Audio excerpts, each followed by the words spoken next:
Salvatore Moncada sulla strada segnata da Diego Della Valle, ma mentre Mr. Toes ha acquistato una pagina intera per attaccare politici, il re dell'eolico ha comprato uno spazio per pubblicare una lettera aperta alla presidente di Confindustria Emma Marcegaglia. Una lunga lettera racchiusa in un interrogativo: Confindustria fa politica?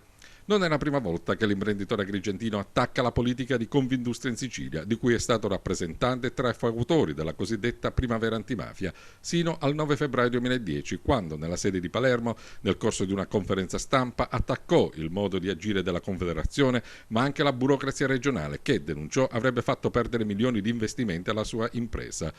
Forte e celebre rimase la sua frase: non ho fatto compromessi con i mafiosi, non li farò con i colletti bianchi. E oggi si rivolge alla numero uno di Confindustria, Emma Marcegaglia, aprendo la lettera con la domanda: Confindustria fa politica? Una risposta ovvia per il re dell'eolico e del fotovoltaico siciliano, presidente di un gruppo partito da zero appena 6 anni fa e che oggi fattura 200 milioni di euro e conta più di 300 dipendenti.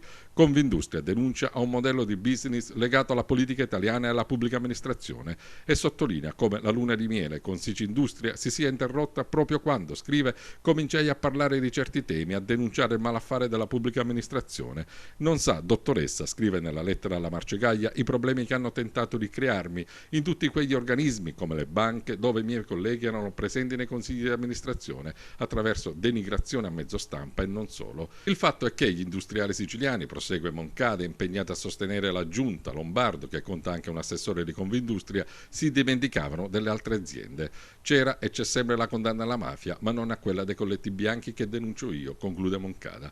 E se la Marcegaglia sceglie la linea del silenzio, a Moncada replicano duramente l'assessore Marco Venturi, che si chiede se Moncada abbia rispettato il protocollo di legalità nella realizzazione della sua impresa a Campofranco, e soprattutto Confindustria Sicilia, che precisa come Moncada non abbia lasciato Confindustria, ma al contrario sia stato oggetto a partire dal 4 marzo 2010 di una serie di provvedimenti adottati all'unanimità, nonché successivamente dall'Associazione di Agrigento. Insomma, avrebbe infranto il codice etico confederale, che impone di esprimere opinioni e valutazioni nelle sedi proprie di dibattito senza coinvolgere sedi improprie come la politica e i mass media.